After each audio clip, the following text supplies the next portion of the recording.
En el nombre del Padre, del Hijo, del Espíritu Santo. Amén. Ven, Espíritu Santo, y llena los corazones de tus fieles, y enciende en ellos el fuego de tu amor. Envía tu Espíritu Creador, y se renovará la faz de la tierra. Estamos estudiando el Catecismo de la Iglesia Católica en su primera parte, la profesión de la fe. En su segunda sesión, la profesión de la fe cristiana. Vamos a entrar hoy a hacer un pequeño apartado alrededor del número 198 y 199 del Catecismo para explicar y profundizar un poco alrededor de la cultura donde nace el monoteísmo, ¿no? Vamos a entrar en un universo maravilloso, lleno de importancia histórica, lleno de aportes en todo nuestro proceso de lo que hoy llamamos cultura y de lo que hoy llamamos civilizaciones. Es un mundo, es quizás un territorio que se encuentra en un profundo conflicto durante toda su historia. En este momento igual lo están viviendo, ¿no? Los profundos hechos históricos que se ciernen sobre ellos son enormes, sobre todos estos pueblos. Pero cuando los pueblos están en conflictos, suelen verse solamente sus diferencias, suelen verse solamente sus contradicciones, sus asperezas, y suelen dejarse de lado sus magnificencias, sus importancias, sus alegrías, sus culturas, sus civilizaciones, ¿no? Como si solo el conflicto, ¿no?, alrededor de ellos protagonizara la existencia humana, ¿no? Es una parte de la vida, los conflictos, pero no es la vida misma. Lastimosamente, en el mundo donde nace el monoteísmo, donde Dios se ha revelado a ese pueblo, ¿no?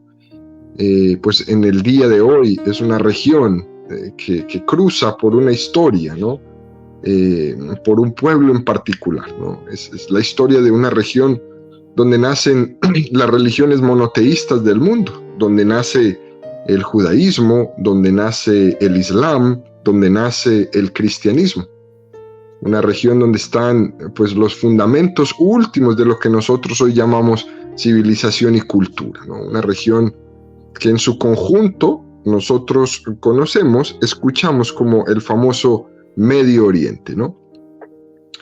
Entramos en este mundo de las arenas del desierto, un momento de la historia de la humanidad, ¿no?, que atraviesa circunstancias desde la Biblia, el Corán, la Torá, pasando también por el petróleo, por los pozos de agua y por una cantidad de situaciones que han atravesado estos pueblos durante 4.500 años, ¿no? Pueblos muy antiguos, registrados en la historia, encontrados poco a poco por los arqueólogos, escondidos debajo de las arenas del desierto, ¿no? Pueblos donde se ha encontrado la primera leyenda de la escritura, de la civilización humana, esa famosa leyenda de Gilgamesh, que hablaremos quizás un poco más adelante o el día de mañana, ese Gilgamesh y la búsqueda de la inmortalidad. Pueblos que han dado paso, el paso de la prehistoria a la historia. El momento que esto sucede es cuando el hombre inventa la escritura. Ahí en ese lugar se inventa la escritura, donde el hombre fue capaz de consignar por escrito aquello que ha vivido de una manera mucho más profunda, para que quede para siempre, un legado para todas las civilizaciones futuras. Fue el hombre capaz de poner su testimonio de vida por escrito, dándole nacimiento a la escritura, pasando de la prehistoria a la historia, ¿no? Este mundo del Medio Oriente se llama Mesopotamia, ¿no? El país de los dos ríos que habla la Biblia, ¿no? El río Tigris y el río Éufrates. Hoy día esta Mesopotamia es llamado Irak, ¿no? Es la Palestina, ese valle que quedó entre el río Jordán y el mar Mediterráneo, ¿no? Las tierras de Canaán son las montañas de Ararat, donde se detuvo el arca de Noé cuando bajaron las aguas después del diluvio. Y queda entre lo que hoy es Turquía, Armenia, el Kurdistán, Irán.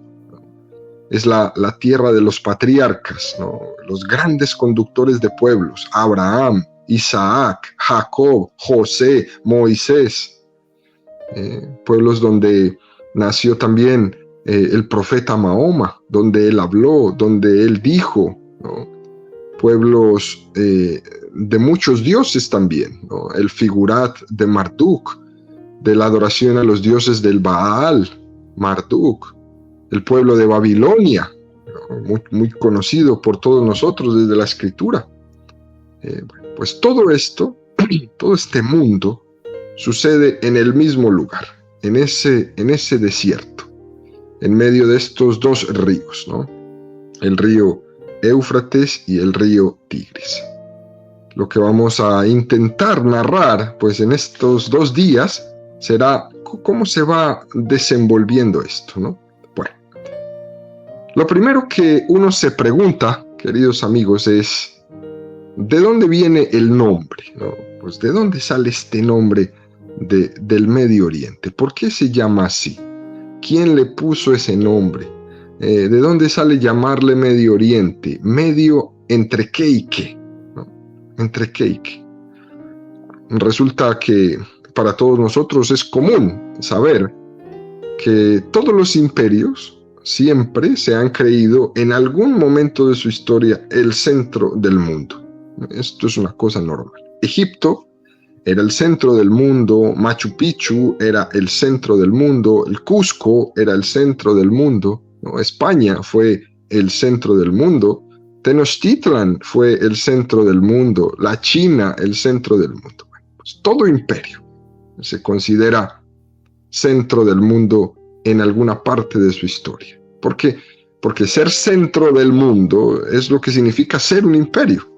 Es decir, que todo confluya alrededor de ese pueblo que ha desarrollado quizás un alto nivel de cultura, un alto nivel de desarrollo tecnológico sobre los otros pueblos, ¿no? Bueno, pues en el siglo XIX, el imperio, ¿no?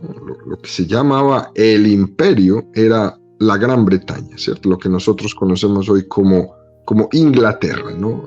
Ha tenido estos 3 nombres, ¿no? La Gran Bretaña, el Reino Unido o Inglaterra, es el mismo. Ellos en el siglo XIX dominaban el mundo, ¿no?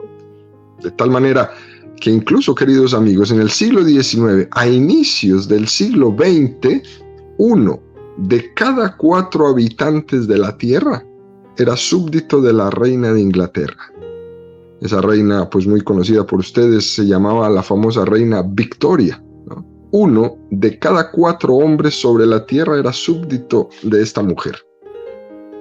Cuando los ingleses desarrollan, pues, semejante poderío, ¿no?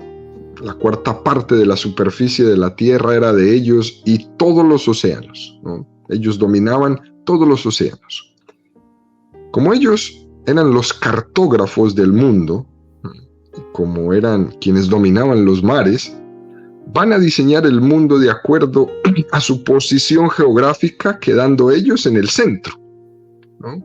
Entonces, digamos que en primera instancia, ellos son Occidente. Inglaterra, una parte de Europa, América y Australia. Esto es Occidente. Por eso en el catecismo siempre estamos hablando, cuando decimos Oriente y Occidente, bueno, pues ese Oriente y ese Occidente es de aquí. Nosotros, los que vivimos en América, todo el continente americano, desde la Patagonia hasta el Canadá, a Alaska, todo esto es Occidente. Entonces, cuando hablamos de Occidente, estamos hablando de Inglaterra, de una parte de Europa, de todo el continente americano y de Australia. Eso es Occidente.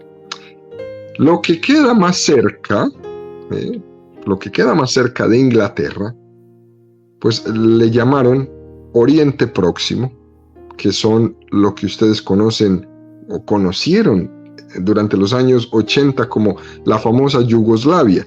lo que eran los Balcanes, Grecia, Macedonia, Anatolia, que hoy día se llama Turquía. A esto le llamaron Oriente Próximo. Luego de la caída del Imperio Turco Otomano, pues esta gente se distribuyó el territorio entre Francia e Inglaterra. Otros países ya no quedaron dentro de esta perspectiva de Oriente Próximo, sino simplemente como europeos. Lo que queda más lejos le llamaron el Lejano Oriente. Cuando escuchamos el Lejano Oriente, estamos escuchando de China, India, una gran parte de Rusia, Japón y prácticamente todo el sudeste asiático. Eso es lo que llamamos el Lejano Oriente. Bueno, lo que queda entre el Próximo Oriente, que es esta parte de la Yugoslavia, de Europa, y el Lejano Oriente, China, India, etcétera, etcétera, fue lo que ellos llamaron el Medio Oriente. El Medio Oriente es un pedazo de tierra que pega 3 continentes, y de ahí es su grandeza, pero también su drama, porque es el único lugar en esa zona donde se conecta Europa, Asia y África, ahí en ese pedacito, pues donde nació Jesús. Eso es lo que lo hace el corredor más grande del mundo antiguo. Y como tal, el mundo antiguo le pasó por encima. Pero es enorme, es importantísimo el lugar. De ahí viene su grandeza, pero también su drama. Todos quieren ese pedazo de tierra para ellos.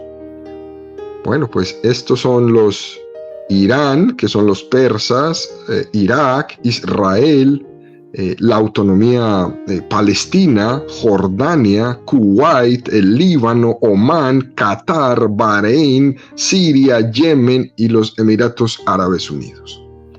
Esos son los países que nosotros conocemos como el Oriente Medio o el Medio Oriente. Fíjese que son muchos, pero todos están en el mismo pedazo de tierra y han compartido esa tierra desde siempre, ¿no? Desde siempre. El conflicto es el querer que unos posean toda esa tierra, ¿no? Que es prácticamente la tragedia que viven en estos momentos, lastimosamente, los palestinos. Todos estos pueblos tienen diferentes orígenes históricos y tienen tiempos de aparición en la tierra. De estos pueblos, por ejemplo, los más antiguos, los más antiguos son los pueblos de Irak, ¿no? En este pueblo donde quedan estos 2 ríos de la Biblia, ¿no? El Tigris y el Éufrates.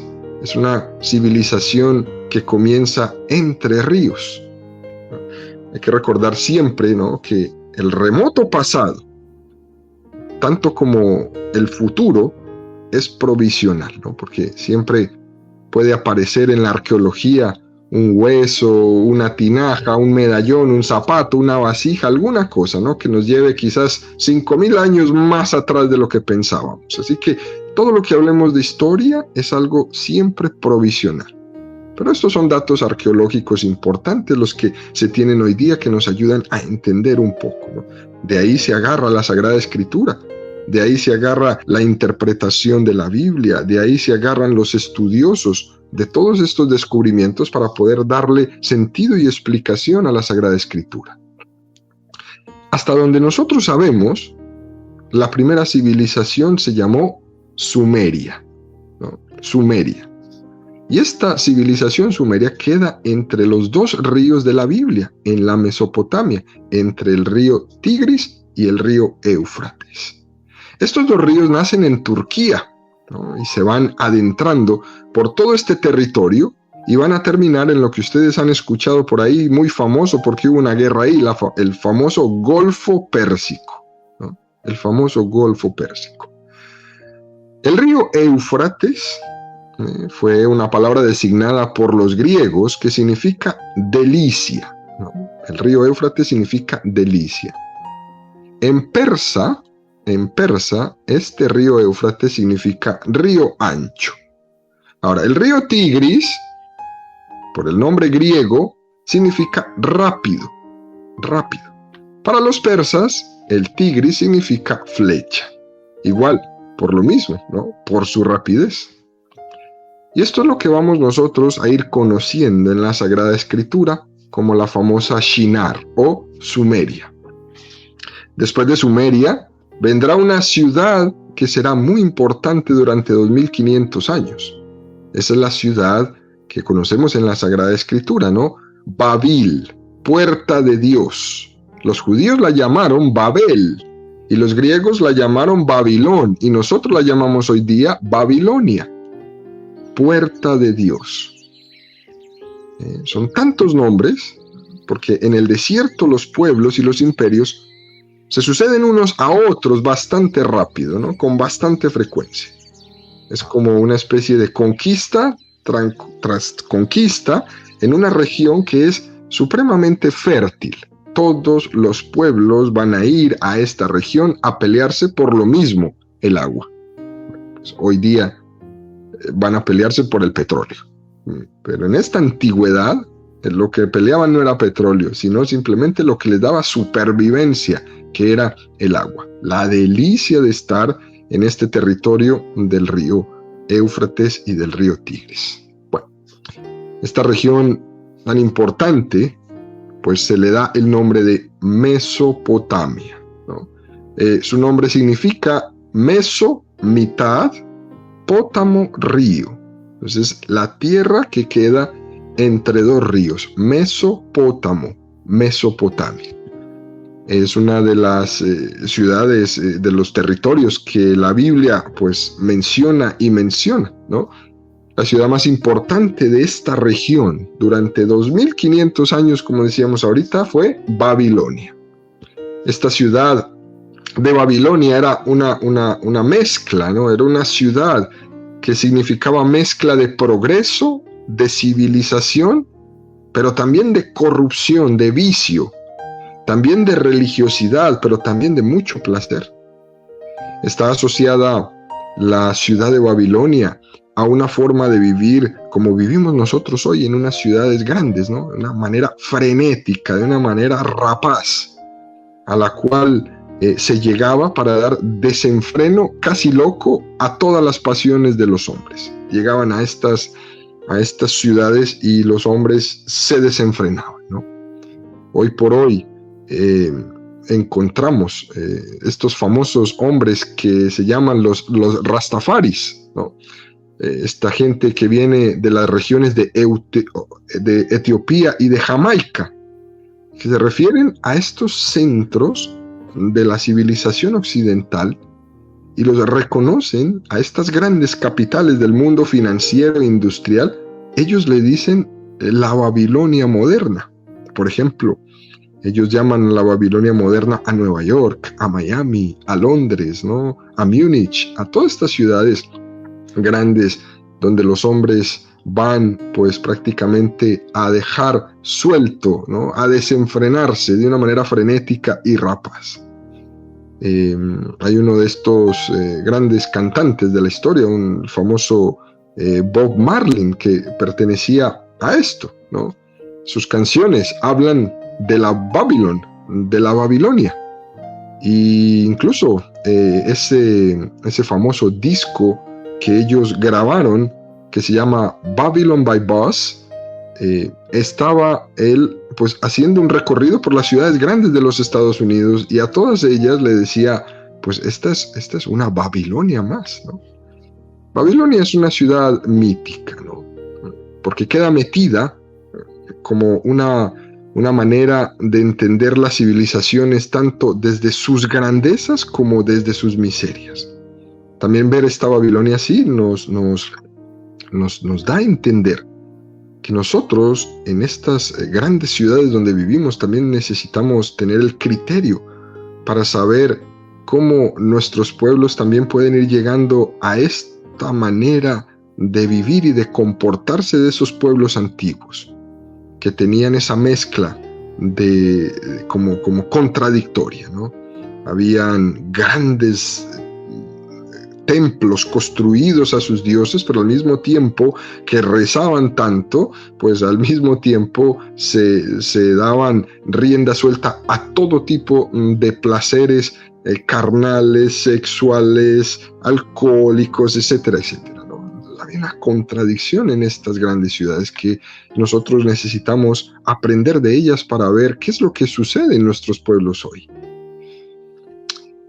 Hay otro pueblo muy importante que estaba bajo el dominio de Babilonia y que se va a convertir en un imperio muy importante, ¿no? Es el famoso, que nos habla la Sagrada Escritura, del famoso imperio asirio, con su capital Asur y luego una capital que se va a llamar Nínive, ¿no? Ustedes habrán escuchado este nombre por todas partes. Ellos surgen, ¿no?, fuertemente alrededor del año 1000 antes de Cristo y va más o menos a caer en el año 612 antes de Cristo. Como ven ustedes, son pueblos muy antiguos. Este pueblo era un pueblo que adoraba a un dios que se llamaba Asur. Este pueblo poco a poco, ¿no?, se fue fortaleciendo militarmente y en un momento dado, alrededor del año 700, ya se había conquistado toda la Babilonia. Había conquistado Siria, Israel, Egipto, y eso pues realmente ya para ese tiempo era un territorio bastante grande, ¿no? Es un pueblo del cual nos habla la Sagrada Escritura mucho, ¿no? Era un pueblo fuerte y bastante rudo. Recordemos, queridos amigos, que en estos tiempos, ¿no?, en 1000 años antes de Jesús, ¿no?, las guerras eran a palo, eran a piedra, eran con aceite caliente, eran con flechas. Si este pueblo le parecía rudo a los babilonios que gobernaron y conquistaron toda la Mesopotamia, si a ellos les parecieron que estos eran rudos, entonces es porque lo eran, ¿no? Estos que fueron tan rudos y que por eso cuando se destruyó la capital Nínive, se destruyó totalmente. Estos quedan registrados así en la Sagrada Escritura, ¿no?, en la Biblia como Asiria. Cuando uno lee la destrucción de Nínive, pues más o menos se puede dar una idea, entender de qué fue lo que sucedió ahí. Todo esto pasa en este país de los dos ríos, que hoy conocemos como Irak, Mesopotamia, ¿no?, hoy Irak. Al nororiente de Mesopotamia proviene pues una meseta grandísima, ¿no? Hay un pueblo muy antiguo que está metido ahí desde siempre, ¿no? Ese pueblo se van a llamar los iranios. Ese pueblo es un pueblo ario. Son aquellos que van a conquistar el mundo del Medio Oriente en su totalidad. Estos van a protagonizar las historias de las historias. Este país de los arios se llama hoy día el famoso Irán, ¿no? Este pueblo aparece en estas mesetas alrededor del año 2500 antes de Cristo. Pero su esplendor vendrá a tener lugar prácticamente a partir del año 678 antes de Jesús. Este pueblo desarrolla una religión que adora los fuegos sagrados que brotan de la tierra sin que nadie los encienda. Pues ya hoy nosotros sabemos que esos fuegos sagrados que se iluminaban en el desierto, que se prendían solos, era el petróleo, ¿no? Eran los pozos petroleros que se encendían, y claro, en la noche estos pozos encendidos iluminaban el desierto. Ellos van a ser los pueblos del Ahura Mazda, con sus hijos Zoroastro y Arimán. Son estos pueblos politeístas que tenían a todos estos dioses con ellos, ¿no? Recuerden ustedes que Arimán va a desafiar a su papá, ¿no? Se va a enfrentar hacia él y va a entrar en los dominios del mal, ¿no? Y las fuerzas entre el bien y el mal, representados en su hijo Zoroastro, también llamado Zaratrusta, y en su hijo Arimán, entrarán siempre en pugna hasta el momento que Zoroastro va a encerrar temporalmente el dominio de Arimán en las montañas de Terán. es la pugna entre el bien y el mal siempre. Nosotros lo vivimos hoy día, solo que para ellos eran el Dios del bien y el Dios del mal. Para nosotros no es así, pero es una pugna que tenemos todo el tiempo con el mal, ¿no? Así pensaban los pueblos antiguos que adoraban los fuegos sagrados del desierto, que salían de la profundidad de la tierra sin que nadie los prendiera. Estos pueblos arios después se van a llamar persas. Se van a mover por muchos lugares, van a llegar hasta la India. Allí van a protagonizar la casta de los famosos Vedas, donde se da nacimiento a la cultura india. Y por otro lugar van a tener pues un lugar muy famoso para nosotros hoy, llamado Kermani, ¿no? Kermani. De este lugar pues va a haber una gigantesca migración que se va a ir para Occidente, que se va a ir para Europa desde ahí, desde Irán. Van a ir migrando, se van a mezclar con los nórdicos, con estos blancos. Ellos de hecho eran blancos y se van a juntar con estos que eran más blancos todavía, ¿no? Y van a fundar lo que nosotros llamamos hoy Germania, ¿no? O Alemania. Muy interesante ver esto porque aquí ya vemos desde pueblos muy antiguos cómo las grandes migraciones van formando otros pueblos de los cuales nosotros tenemos un poco más conocimiento hoy. Así que ahí ya tenemos prácticamente un poco de historia al saber de dónde el pueblo de Alemania, que después durante la guerra va a protagonizar un momento muy importante en contra del pueblo judío, de dónde es que viene. Bueno, pues los griegos, que son quienes le pusieron el nombre a todas las cosas, ¿no? A todo lo que nosotros conocemos, les van a llamar persas. A los iranios, a los iraníes, les van a llamar persas. Y las aguas que bañan las costas de donde termina Persia, ellos le van a llamar el famoso Golfo Pérsico. Los persas van a hablar una lengua, ¿no? Que en la región solo hablan ellos. Ellos no son árabes, ¿no? Ellos son persas, ellos son iranios, ellos hablan la lengua farsí. Serán árabes todos los demás, menos ellos. ¿Ok? Estos pueblos entonces en la historia les han llamado de muchas maneras, ¿no? Pero siempre son los mismos. Les han llamado arios, les han llamado persas, les han llamado sasánidas, les han llamado aqueménides, les han llamado medas, les han llamado partos, les han llamado iranios, pero son los mismos, son los mismos. En momentos de su historia se cambian de nombre y parece como que se pierden, pero son los mismos. Y por eso es que es, queridos amigos, tan difícil ponerse a seguir la pista de la historia, porque uno va leyendo un poco y se encuentra otro nombre y dice, ¿y ahora estos de dónde salieron? ¿No? Pasa otra hoja y se encuentra otro nombre, y pasan 500 años y otro nombre, y uno como que se aburre y se pierde, ¿no? en la historia, porque le pierde la pista a los pueblos. Lo que hay que entender es que es el mismo pueblo con diferente nombre. Fíjese bien, este pueblo, solo este pueblo, arios, persas, sasánidas, aqueménides, medas, partos, iranios, y estamos hablando de los mismos, ¿no?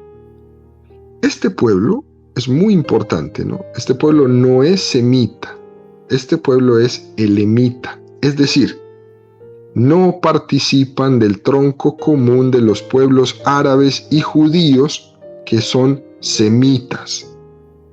Ellos van a crear un mundo completo, ellos van a crear una civilización, van a crear un imperio tan poderoso e increíble como nadie se pudo imaginar.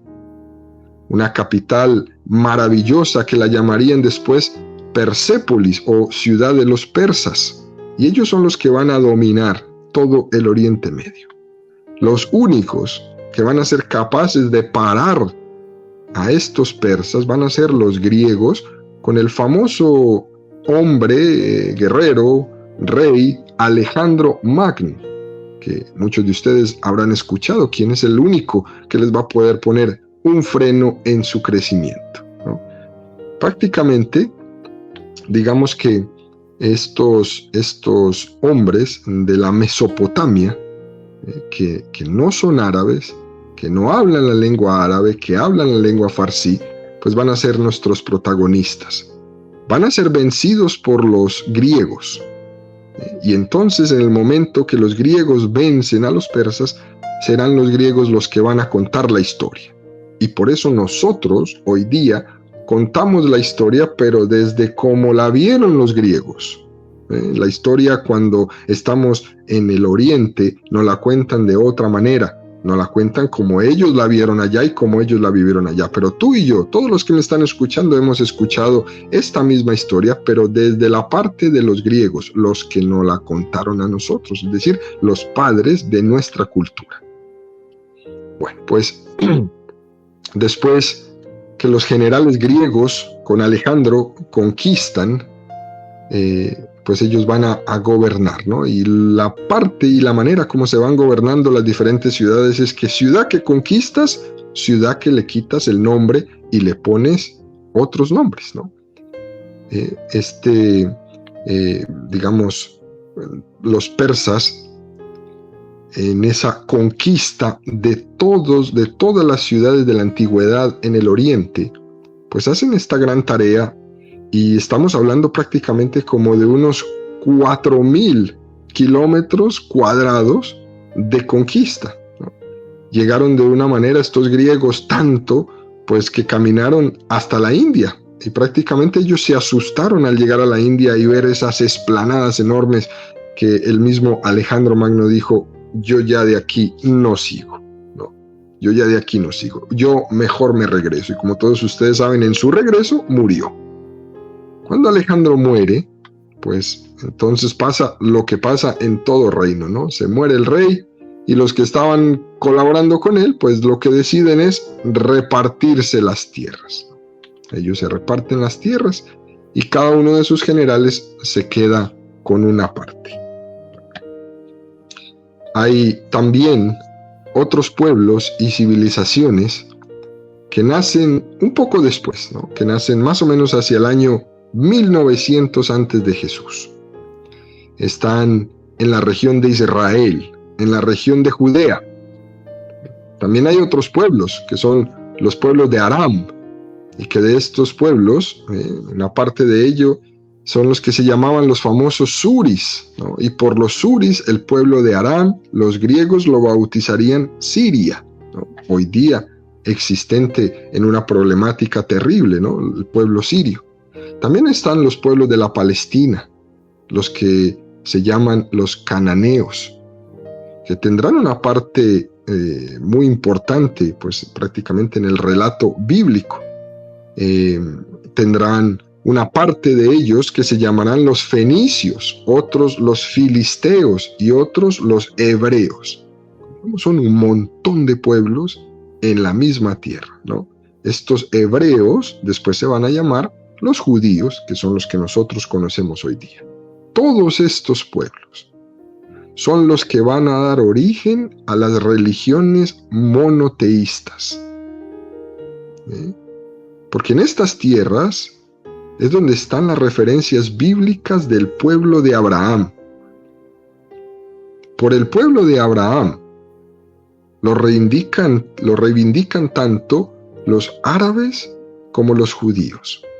Porque Abraham es el padre de los judíos a través de su esposa Sara y por la descendencia de Isaac y de Jacob. Pero también Abraham es padre de los pueblos árabes a través de su criada Agar por la descendencia de su hijo Ismael. Y esto es muy importante porque aquí entonces vamos entrando en esto que el catecismo el día de ayer nos iba mencionando. El hombre, en su primera tendencia, miraba hacia el cielo y se impresionaba de la creación. Y el hombre siempre se ha impresionado de aquello que es mucho más grande que él. El sol, la luna, el volcán, el mar, la lluvia. Y en ese desconocimiento de un encuentro con un Dios que se le revela, pues el hombre endiosó todo lo que era más grande que él. Por eso, para nuestros antiguos, pues Dios era el sol, y Dios era la lluvia, y Dios era la tierra, y Dios era tal estrella, y Dios era el mar, etcétera, etcétera. El hombre tenía esa tendencia a endiosar aquello que le impresionaba, aquello que parecería que le trascendía, que era más grande que él, que era más fuerte que él, y lo endiosaba. Y esto no era nada raro, pero era un hombre carente de revelación. A esos hombres antiguos Dios todavía no se les había manifestado personalmente. Hasta que llegó Abraham. Hasta que llegó Abraham. Arab significa desierto. Árabe significa hombre del desierto. Desde el punto de vista de los judíos, Yahvé le dijo a Abraham que él dejaría la tierra de sus padres en Ur de Caldea, en Mesopotamia, e iría a la tierra prometida, y allí tendría una descendencia tan grande como las arenas de la playa. Fíjate que tan interesante cómo podemos ir ya conectando los lugares. Dice que Abraham estaba en Ur de Caldea, un pueblito de Mesopotamia. Y ya hemos hablado durante la primera parte de esta exposición de Mesopotamia. Ya veníamos hablando de estos pueblos antiquísimos que estaban allá metidos en esas mesetas entre los dos ríos, el Tigris y el Éufrates. Desde allá es donde sale Abraham caminando a la tierra prometida. Desde el punto de vista de los árabes, Alá le dijo a Abraham lo mismo que le dijo Yahvé. Entonces Abraham es el padre fundador de los dos pueblos. Entonces desde Adán vamos bajando las generaciones hasta Noé. Y Noé es quien nos va a contar la historia del arca. Y el arca es la que va a detenerse en el monte Ararat, que mencionamos también hace un rato, que es el que queda en los límites entre Turquía, Armenia e Irán, donde lo que hoy es ese monte sagrado. De ahí viene la historia de Noé, que tenía 3 hijos, y que en una noche Noé se emborrachó y 2 de sus hijos se burlaron de él.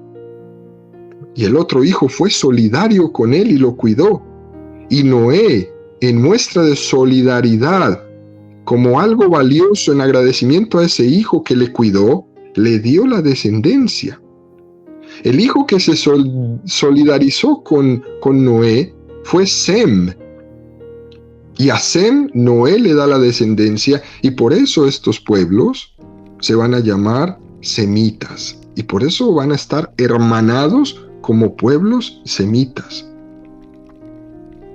Todos estos pueblos, ¿no?, van a aparecer en la historia y los van a unir diferentes situaciones, como cuando los persas los dominaron a todos.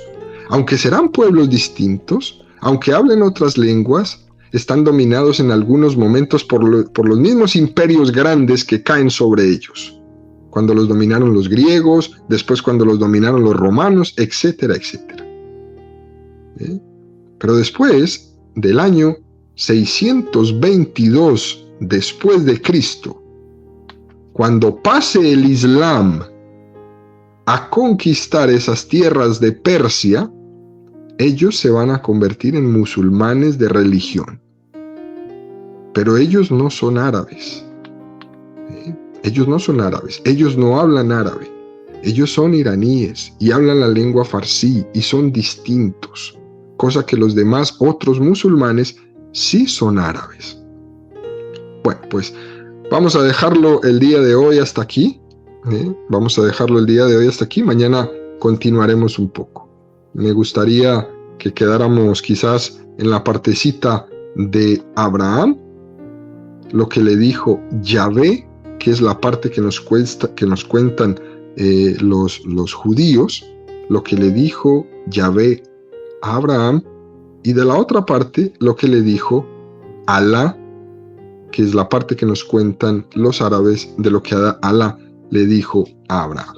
Bueno, pues ahí vamos ya bajando un poco de ese politeísmo, de todos esos dioses grandes que tuvieron estos primeros pueblos, y ya vamos entrando entonces a nuestro padre Abraham, que continuaremos mañana.